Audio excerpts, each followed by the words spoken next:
দাঁড়িপাল্লার সমর্থন দিবেন না, দাঁড়িপাল্লার অনুসংযোগে যাবেন না। আমরা স্পষ্ট ভাষায় বলে দিতে চাই, দাঁড়িপাল্লার জনগণ ভারত, ইন্ডিয়া, রাশিয়া থেকে এসে এখানে বসবাস করে না। আমরা এদেশের জন্মগত নাগরিক অধিকার, আমরা এই দেশে সুস্থ এবং নিরপেক্ষ একটি নির্বাচন আমরা দেখতে চাই। সরকার যেন অন্তর্বর্তীকালীন সরকার ঘোষণা করেছেন লেভেল প্লেইং একটি পরিবেশ সৃষ্টি করে দিবেন। আমরা আশা রাখি করে দিবেন, যদি এর ব্যত্যয় কোনো ঘটায় এদেশের জনগণ তা প্রতিহত করবে।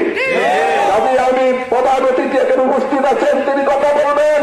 আমি অমুসলিম যারা আছেন তাদেরকে আমরা কোনদিন জামাত ইসলামী তাদের উপরে কোনো খরচ করে না, তাদের কোনো বাড়িতে হামলা করে না, তাদের জমিতে হামলা করে না, প্রয়াসও করে নাই, ভবিষ্যতে করে। আমার দল যদি ক্ষমতায় যায়, তারা ডিমের মতো ভিতরে কুসুম যেরকম নিরাপদে থাকে, এই প্রয়াসের অমুসলিমরা ঠিক সেইভাবে নিরাপত্তায় থাকবে।